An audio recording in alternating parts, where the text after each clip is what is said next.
going on, everybody? Today we're going to talk about home studios and how you can set up your own home studio on a budget. I'm going to show you around my home studio and show you some of the things that I've created on a budget to get around, buying some of the more expensive things that are available commercially. Some of the things may not apply to you in your space depending on what you have to use. We'll get into it starting now. All right, so what you're seeing now, the view you're seeing now is I've put the camera actually in the doorway of the room. So from the camera, where the camera's at now, to that wall is 16 feet. And then you have this wall here with the mirror, which we'll get into later, to where my equipment starts is about 12 feet. So you have, you don't need a huge room to get started. So as we, when we bought the house, so when we bought this house, there was a giant shelf over here. It probably took up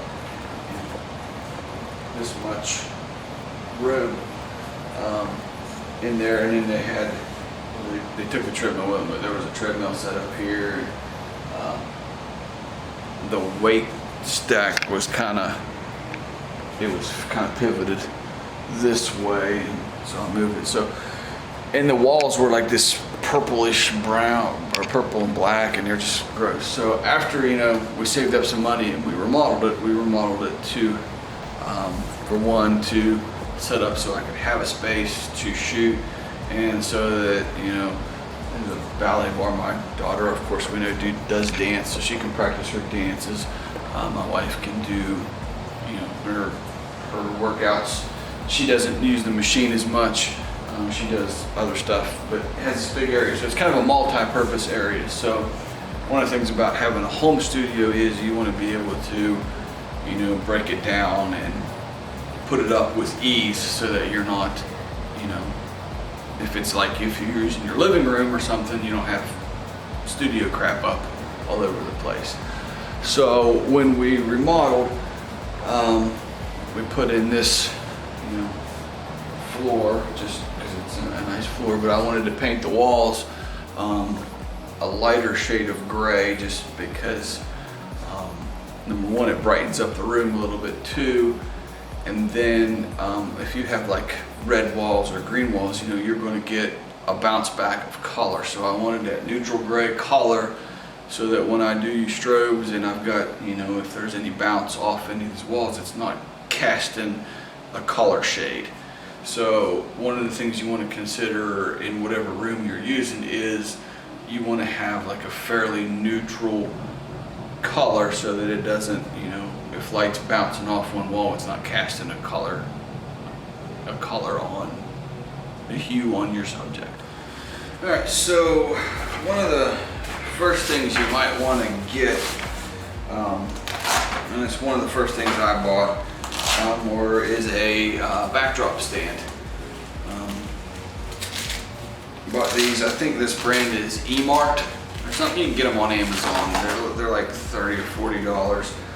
Basically, it breaks down into this nice little case here, and you've got two telescoping stands. Yeah, E-Mart is the brand. Not sponsored, by the way. So it's just a typical stand that telescopes up to about 8 feet, something like that. And then it's got these bars that are telescoping, and they hook together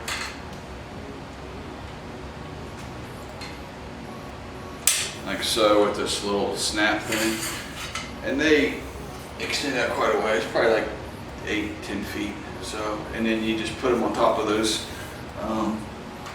these two little stands, and you can hang your backdrops from it.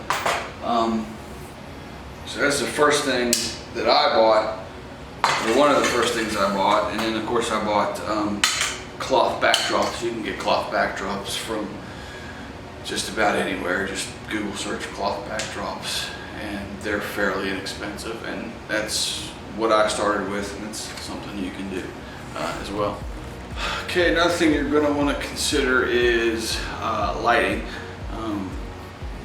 This happens to be in my basement, so I have no windows, no natural light in here. If you're using, you know, if you've got a big window in your room, you can obviously use some natural light, but you know, all the lighting that I use down here is artificial. So what I started with are these are brand newer. You can see there. Bought these in a set of 2. They're LED continuous lights. They're not bad, especially for the price. They were like, I think $120 or something. Just a whole bunch of little LEDs. When I bought it, it came with 2 stands, and this thing, it comes with a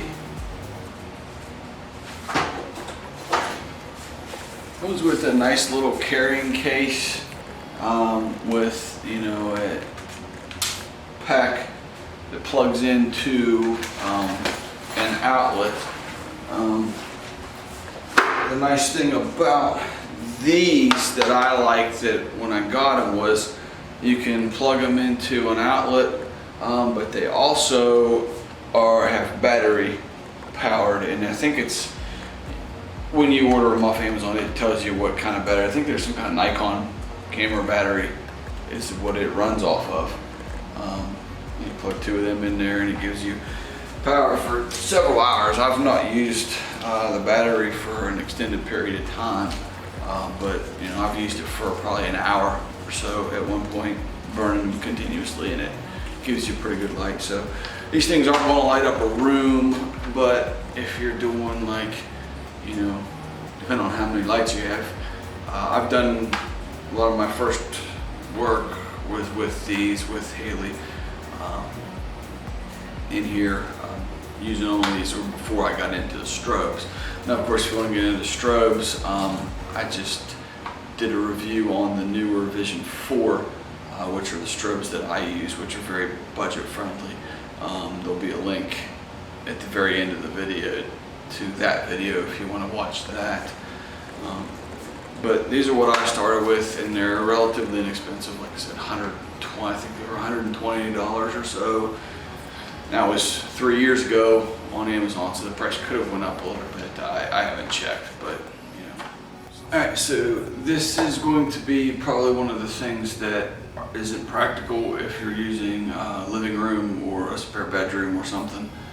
If you got a garage stall or an empty space like I have that you're using as your home studio, this could work for you. These are, I built movable walls, okay? What I did was I salvaged 2x4s from that old shelf and just framed it up like a wall, and I covered it with, like you can't see real quick, just 5/8 inch plywood or sheeting. Didn't drywall it or anything like that because I was just going to paint over it anyway. So what I did was, you got, of course it's on wheels. Let me show you.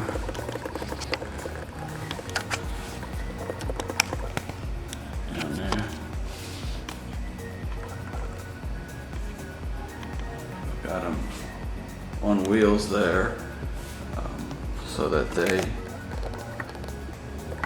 move. Like I said, I got them on wheels, where I built it out, and I made it as one side as white on this one, and then of course you have the other side is black. So that helps me with, you know, right there I have 2 different backgrounds. The second wall, I'm not going to drag out, but you know, I tuck them away on the back to cover up, you know, the water heater and all that.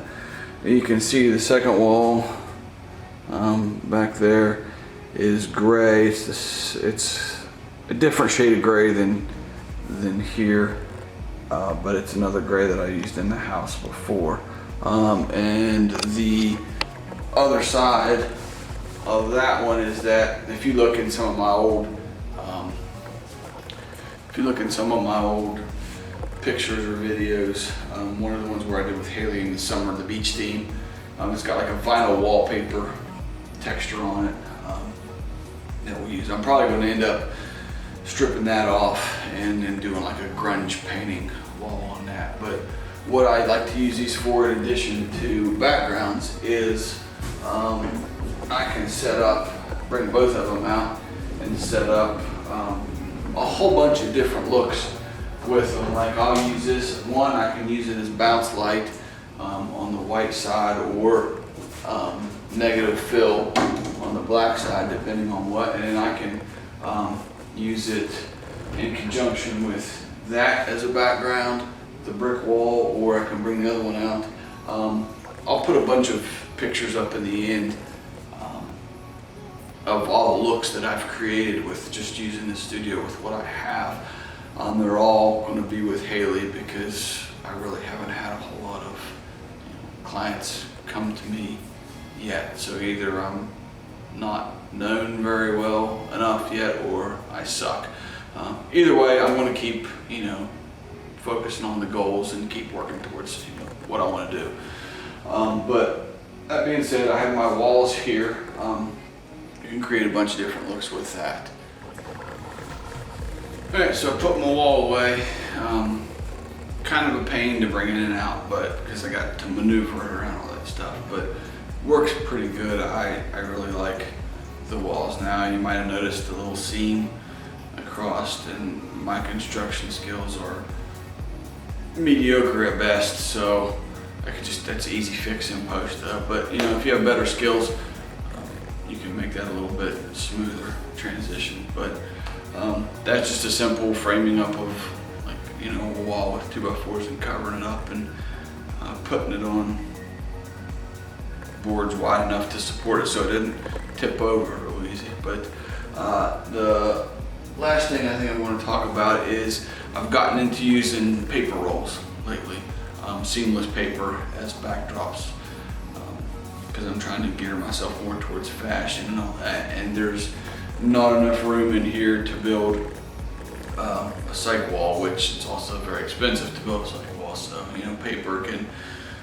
go down and kind of create that seamless, you know, fluid background look. So paper's very useful. But your little E-Mart stands or whatever, they can hold, you know, I have a 5-foot roll that it can hold, but you get too much weight on them and they're going to start leaning in. So they make, you know, stands and brackets that are, you know, can go onto walls, mounted up and certain things, but they're, you know, $200, $300, $400 up for, you know, for those things.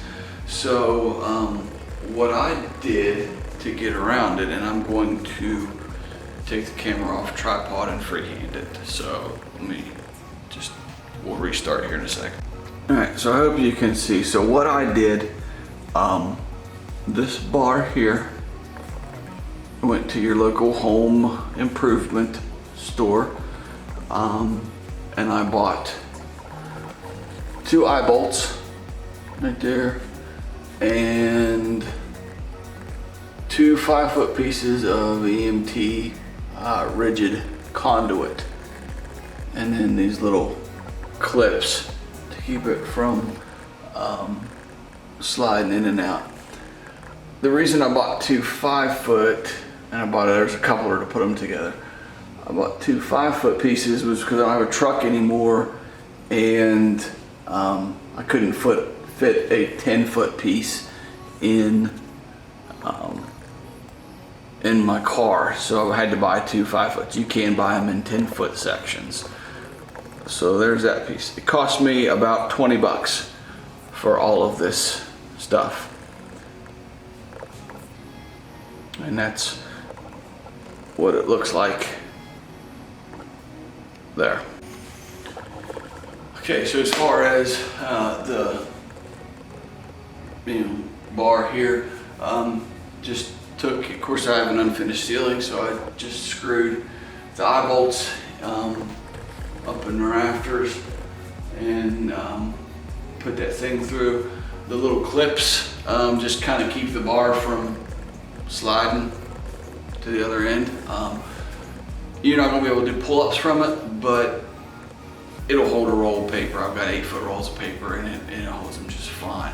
The only thing is make sure that you have your eye bolts long enough hanging down to give you enough room for the paper roll to turn. Because if you have like a 18-foot roll of paper, it's not going to be as thick as a 36-foot roll of paper. So you want to make sure you have enough room. And if you're saying, oh well, you don't have, ceiling overhead, well, drywall, if you have a finished ceiling, drywall is only 1/4 of an inch thick, so you can get a stud finder, provided you own your house or you have permission from your landlord so you don't ruin your security deposit. You can get a stud finder and find either the floor joists or the rafters, whichever level you're on, and then screw those bolts up in there and hang you a bar. If you really wanted to, I could take it down. Like if it's in your living room, you could take it down, but since it's down here in the basement, it's barely noticeable because it's 8 foot up in the air. So I really like that. I've got a lot of enjoyment out of using that. And all I gotta do is take one clip off and slide a roll of paper on, and it's really easy to change out paper. And it's, like I said, it cost me like 20 bucks of material to put that up. A lot better than $100. So, all right, so that's all I have about my home studio and the things that I've built to make, to help me make pictures. I'm going to put up some examples here at the end of all the different looks that I was able to create using this. And if you go to a lot of my past videos, you'll see a lot of the setups where we've done different things, and you can see how I set up different looks. That's it. Here's some of the pictures that I've created so far. I've got a lot more, endless possibilities of what I can do down here. So here's these pictures. Hit that like, hit that subscribe, helps my channel grow, and I will see you in the next one. Thanks. But I'm gonna die.